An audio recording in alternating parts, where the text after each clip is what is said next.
right, welcome to another episode of Ask Mike, and today's show is going to be really interesting. It's focused on fire and ice for February.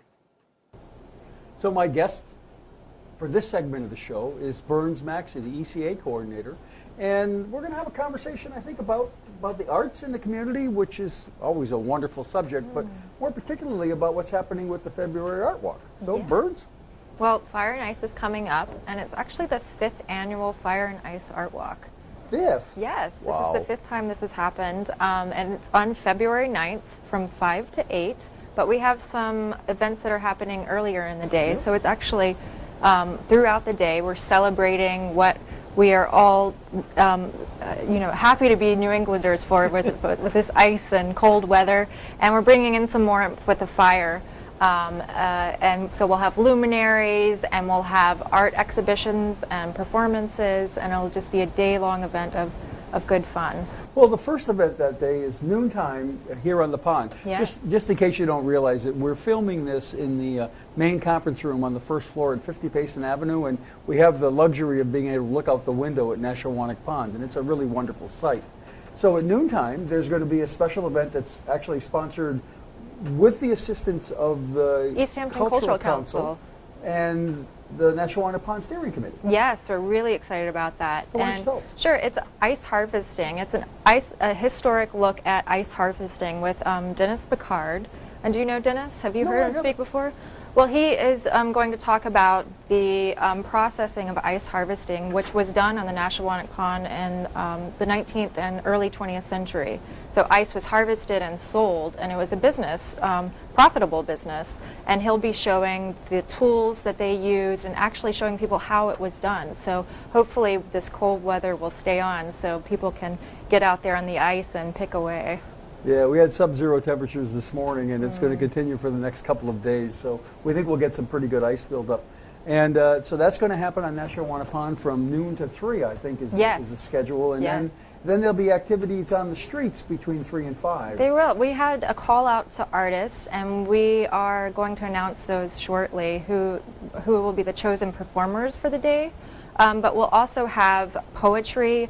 Poets will be reading about fire and ice in different locations, and we'll have exhibitions. We have exhibitions at the Old Town Hall at the ECA Plus Gallery. There's Susan Boss, who'll be showing Q Squared, which is quilts and quotes, colorful quilts with text on them, often referring to fire, luckily enough. And next door at Eastmont Gallery, Lucy Gallery in Eastmont Custom Framing, there'll be a group show called Passion, referring to the Valentine's Day in February. And just down the road on Pleasant Street at Paragon Arts Gallery, there'll be a show curated by Susan Baracus called Red. So there'll be those exhibitions that everybody can partake in, and poetry at locations as well. And we hope to have some fun events for the kids too. Sure. So people can check out the Art Walk East Hampton website at artwalkeasthampton.com and get updates about the day. Great. It's going to be a wonderful art walk. February is such a dreary month, and we're all ready to get out of the house and do something. So February 9th? February 9th. The normal Art Walk Day starting at noontime here in East Hampton. Don't forget to come. Thanks, Burns. Thank you. Well, given our theme of fire and ice today, it seems only fitting to talk to the guy who deals with the snow and ice here in East Hampton, and that's Joseph Pipchinsky. He's our DPW director, and he's going to be celebrating 28 years of service in the community in April. So, correct. Joe, what about snow plowing and dealing with ice on the roads here in town? Well, Mike, let's take a typical 4 to 8 inch storm. You know, we've got about 85 miles of road here in town. And typically what happens when the storm is predicted, we'll go out and we'll, what we call pre-treat the side streets. And by pre-treatment, I mean we put down a mixture of salt and magnesium chloride. And then when it starts snowing, we'll start sanding the main streets. We've got 5 sanders. When the snow gets to about a 3-inch depth, then we put the sanders away and we go to our plowing operation. The town's divided into 12 plow routes. We normally like to have 2 plows per route. but we don't have 24 plows of our own, so we have to hire contractors to come in and help us out. And what typically happens is we try to put a contractor with a town plow so that it kind of maximizes the efficiency. The guy knows where he's going. He can get the updates from the highway supervisor as soon as The town trucks have radios, right, obviously. That's correct. That's correct. And you know, people don't understand that that first pass out is just to open the streets, just to open them up. So if you see the plow go by the first time, don't rush out there to shovel the end of your driveway, because we're not done yet. 4 to 8 inch storm, we could plow 2, maybe even 3 times. If you shovel your snow out every time, it just leaves a nice place for the plow to drop more snow when it comes by. So you just need to remember that. Like I said, we put out about 24 plows, but we don't really know what we're going to have for equipment, but we go out there and do our best. So there's a public vehicle generally with every team, and there's 12 teams that go out, and they're given certain routes, and depending on the storm, they may plow the 2 vehicles may go over that route 2 or 3 times during a typical snowstorm. That's absolutely And so correct. you'll see those vehicles go by, you know, maybe 6 times in total while they're plowing. And so no one's attempting to make sure that your driveway fills up, but I've experienced cleaning out the end of my driveway because I had to get out for work, or my wife had to get out for work. And so we snowblowed the windrow that was left by the first round. And then, of course, you come home and there's as big a windrow there as it was. And I'm certain that it wasn't because I'm the mayor that they plowed me in. And we don't ever typically try to plow anyone in. But the roads have to be cleared, and the snow does go to the sides. And you're right. If there's an opening in that windrow, whatever snow sitting on that plow comes right off. That's correct. And the plow driver has no control over that boulder that lands in the middle of your driveway. He doesn't put it there on purpose. He has no control over that. If he tears up your lawn a little bit, he didn't do it on purpose. Yeah. It just, things like that happen. Give us a call. We'll put it on the list. In the spring, we'll come back out. We'll rake it out. We'll re-loam it if we have to, and we'll put some seed on it. And by Memorial Day, everything will look good again. But it's not something that the guys try to do. You have to remember that with a 4 to 8 inch storm, some of these guys will go 24 hours straight sitting in a truck. Well, a lot can happen when you're behind the wheel of a truck for 24 hours. You can have things like torn up lawn. You can have things like boulders in your driveway. Well, and I think especially the first storm, or a storm after a thaw when the windrows are all gone, you can't really see clearly where the edge of the road is. That's right. The guide is gone. It's easy to sometimes get up on a lawn, or maybe even sometimes to sway away a little bit from the edge of the road, so that the second guy coming through who wants to push it all the way back to the edge of the road might push a little bit more in one spot to make the road just as wide everywhere. And you know, the only reason I know most of what I'm talking about is because I used to plow in a different lifetime for the town as one of those contractors. And so it's quite interesting. And I recall when your highway department was much larger than it is now. When I was a young man, when I first started plowing, I think that there were 18 employees in the highway department. That's correct. There was way many more employees that we have now. Yep, and we have 7 now, 8? 7. 7. So we have to depend heavily on outside contractors if we're going to clear the roads. And many times those contractors aren't from East Hampton, and they don't know the streets necessarily. And sometimes even with staff turnover, some of our guys are new. Because you don't just use the guys in highway, right? We have 3 other divisions within Public Works. Yes. We have the water division, the wastewater division, and the sewer division. So if employees from those divisions want to plow snow, they're certainly welcome to come plow snow with us. But it's not something they typically do. But yet they are qualified to do it. So we could have a different driver in this route today than we had last week, type of thing. The other thing is, I'd just like to talk about the mailbox policy. Ah. You know, we'll get calls, oh, the guy knocked over my mailbox. He did it on purpose. Well, we do have a mailbox policy, and the policy is like this, and it's been this way for years. If the plow physically hits the mailbox, metal on mailbox, then yes, we will replace the mailbox, but we won't replace it with that $150 mailbox that you have in the fancy post. It'll be a generic mailbox with a generic post that is sufficient to get your mail. Yeah, and legal by Postal Service legal by regulation. Postal Services. However, if the snow, if you get this heavy wet snow, the heavy wet snow, as it comes off the plow driver has to get enough speed to take that snow and roll it to keep going. That's a lot of weight sometimes with the heavy wet snow. And a lot of times the mailboxes, especially the plastic ones, they don't fare well. And the weight of the snow will actually take the mailbox and break it. Now that people will say, well, how do you know who did that? Somebody will come out and look at it. Typically, it'll probably be me. I go out and physically look at it. If I see some yellow and the mailbox is all dinged up, well, I know the plow physically hit it. But if it's a plastic mailbox and the thing is just laying on the ground and it looks good, but it's just broken because it looks like the weight of the snow did it, then that's the determination that we use. Yep. And I can tell you that policy does work, because my mailbox has come down 3 times.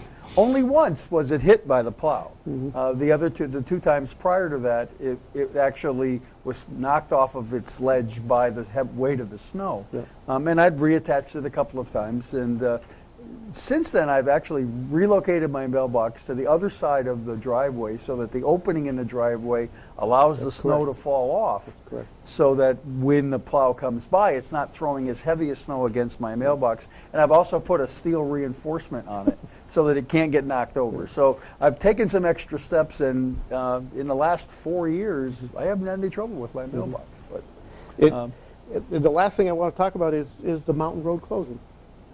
And the mayor doesn't call up the DPW director and tell him to close the road. Would you clarify that? That's absolutely correct.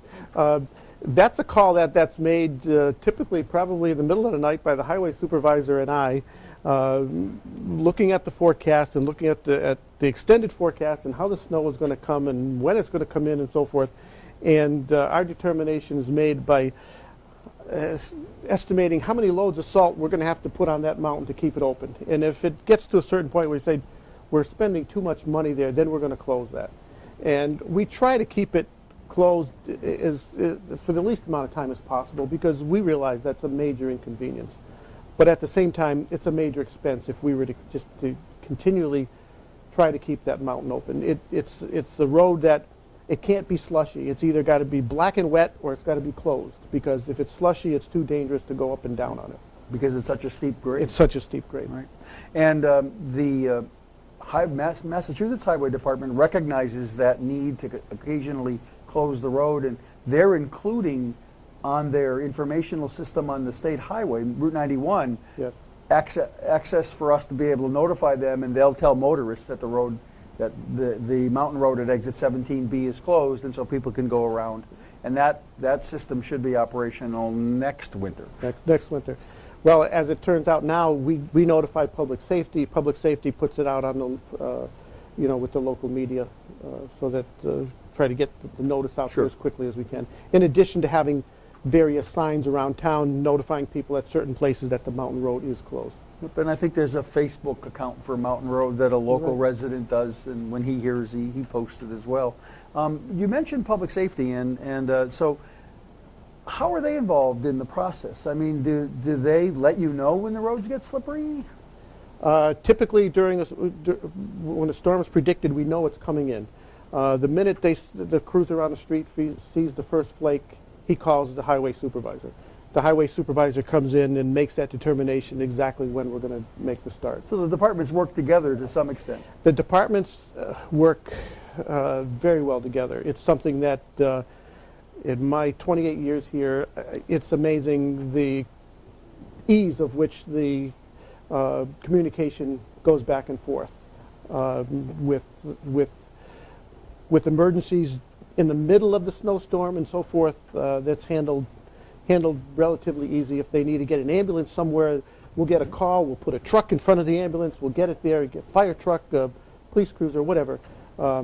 It's just a great communication. There's a good working relationship between the Absolutely. departments, and I wanted to get that piece in only because oftentimes folks will ask me, gee, you know, my street's not plowed. What if an ambulance has to arrive, or what if a fire truck has to respond, or we need a police officer? But that's exactly, you know, we're working together so that if that response has to happen, there's a DPW vehicle that'll be assigned to help with that response. Absolutely. And it's happened many times before.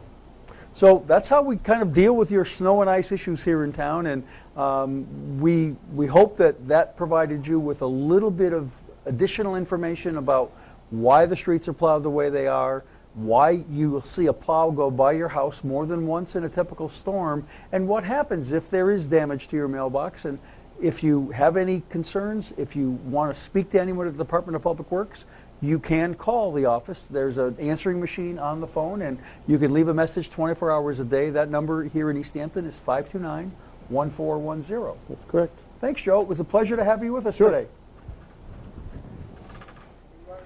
Well, continuing with our fire and ice theme, we're going to talk a little bit about fire, or maybe other things that the fire department is focused on in the wintertime. You know, we're using alternative heating sometimes. Many of us have wood stoves or other ways that we're burning something for heat. And so we have Fire Chief Dave Motter here, who's been doing a wonderful job as chief, and it's really been a pleasure to work with Dave. And I'm only saying this because Dave made a bet with me that I couldn't put on more accolades than he will. So Dave, what are we going to talk about today in the theme of fire and ice? I'd like to talk about carbon monoxide. As you may remember, in 2006, Massachusetts enacted what was called Nichols Law, requiring carbon monoxide detectors in every residence in the Commonwealth. Came about, unfortunately, like most of our laws, they were reactions to a tragic event which cost a young lady her life down at the Cape. Law passed through legislation. It's a great law. It's saved countless lives.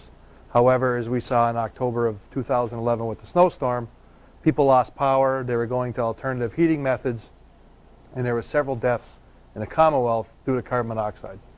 People didn't have detectors, or the batteries had died after 2 or 3 days. The downside with carbon monoxide detectors is they only have a 5 to 7 year lifespan. So everybody that jumped in on the bandwagon in 2006, their detectors are now starting to fail, which not only puts their lives in jeopardy, but is starting to create an uptick in false alarms for the fire department, because the homeowner's detector will start chirping intermittently or makes a squeal with us telling them err on the side of the caution. We send out an engine to meter their home, only to find out that the carbon monoxide detector is more than 5 years old and is at the end of its life. The bad part about detectors is the minute you turn them on for the first time, their lifespan starts, which could have been done at the factory, and it could have sat on a shelf for 6 months. So if you have a detector that was between 5 and 7 years old, the recommendation from the State Fire Marshal's office and the East Hampton Fire Department is to replace it. They're easy enough to buy. You can get them at Home Depot, Lowe's, Manchester's, Abishans. Any hardware store carries them. They make them now. The preferred model for most people that don't have them is called a Kidde Nighthawk. It plugs into an existing outlet, so you don't have to drill holes in your newly painted wall or ceiling, and they come with a battery backup. The battery, they run on AA batteries, about a 3 to 4 day life without power. So they're probably the most dependable ones that are on the market. And with carbon monoxide being a byproduct of incomplete combustion, without getting into chemistry lesson that I would bore everybody to death, we see it this time of year, obviously because of heating. If you burn with oil, you want to get your furnace cleaned, obviously every year by a licensed burner tech through the state. Same with gas. If you can heat with gas or propane, you want to have it cleaned. The bigger problems we see are with wood burning devices, and it's not because they're not safe, it's because people don't maintain them like they should. Chimneys need to be cleaned every year. If you use pellet stoves, the conveyors need to be cleaned, the boxes need to be cleaned. So there's a lot of maintenance that's required to burn something other than oil, and if you don't do it, it can create problems. A lot of the higher efficient units use what's called a power vent, and the problem, if they're not maintained and they fail, your stove will no longer vent properly, and you'll have dangerous levels of carbon monoxide building up in your house. So no matter what device or fuel you heat with, it should be maintained according to the manufacturer and serviced at least once a year. So that would include not only my boiler or my furnace, but also my wood stove or any other device, my pellet stove. And, you know, it isn't just a matter of simply cleaning the pipe. The chimney has to be checked to make sure that creosote hasn't built up, because that'll reduce the amount of flue space and the draft. And so there's a likelihood that some of those unburned gases would escape into the building. Yeah, the problem with that is the flues are designed to take heat. They're not designed to take fire. So if the creosote builds up and you get a couple of chimney fires, the chance for that flue to crack have increased. And if there's a crack in the flue, the next time you have a chimney fire, it may get out of the flue, out of the block, and then get into the structure of the house, and then you have a problem. So it's not just worrying about the carbon monoxide, but it's also potentially a fire hazard. Correct. So what are the symptoms of carbon monoxide poisoning? The sad part is that it's called the silent killer, because you can't see it, you can't smell it, you can't taste it. And the other downside is they mimic flu-like symptoms, which this year is, as you can well imagine, is a problem, because everybody has flu-like symptoms this time of year. So that's the tell, is if you start feeling like you have the flu, and it affects everybody at once. Normally when the flu hits a household, one person will bring it in, shares it with the rest of the family, and over a period of days everybody gets sick. If everybody in the house starts feeling the symptoms at the same time, that's usually a tell that it's not the flu. More than likely it's carbon monoxide. And then there's always the old canaries, you know, like the miners used to use. If you have birds in the house or pets and you see them acting out of character, that's usually a good tell. And of course, if the birds, you find them dead in their cage, well, that's never a good sign. That's never a good sign, and that's probably carbon monoxide is the cause. But hopefully you've got a working CO detector, and that's already gone off and has warned you that there's a CO problem, and you've called 911 and you've gotten a response from the fire department. Now when you go, how can you tell if there's a CO problem? How do your men and women determine that there's a CO problem? We have what's called 4 gas meters. We go in, it will measure for the presence of carbon monoxide, and it also measures for a lack of oxygen.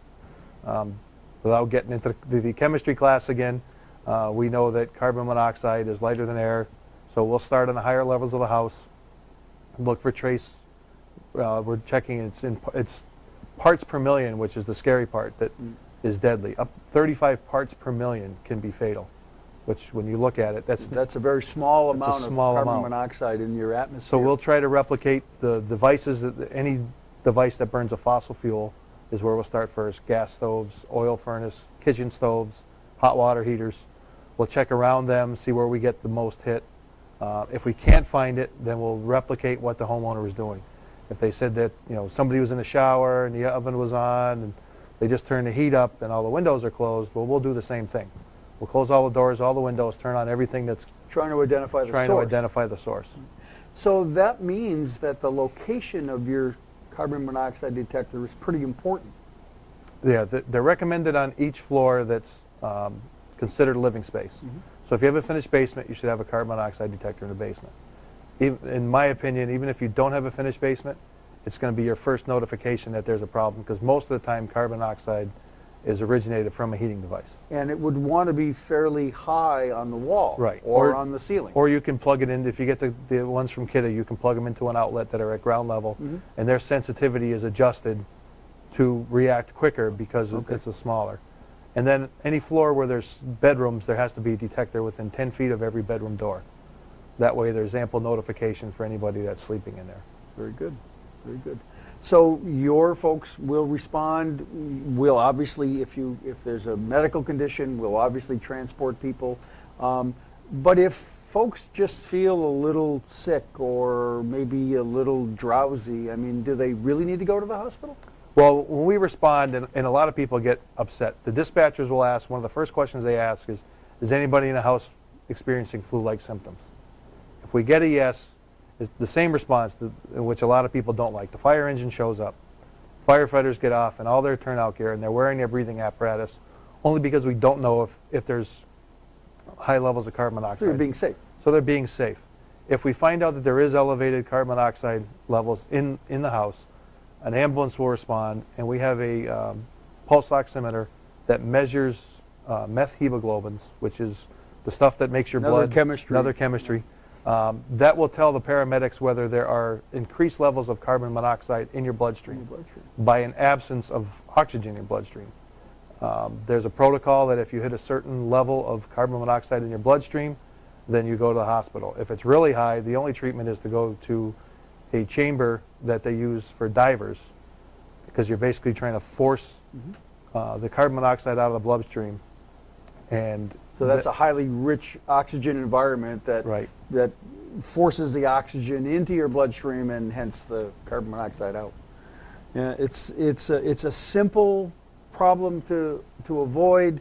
Good detectors, regular maintenance on anything that burns a fossil fuel, and don't be afraid to call if you think there's a problem. it's always easier to send us home than to get us going there. So And we're available 24 hours a day, 7 days a week. So don't think like you're inconveniencing anyone if you have to call for help with public safety. And the other big question we always get is, what's the cost? We don't charge for carbon monoxide calls. People pay taxes that fund the salaries of the guys that go out there, so there's no charge to come out. Even if it's to change a battery, there is no cost. Sure. So the cost is already included in your property taxes. Correct. Very good. Well, thank you, Chief. It's been a pleasure to have you here for our Fire and Ice Day. Thank you.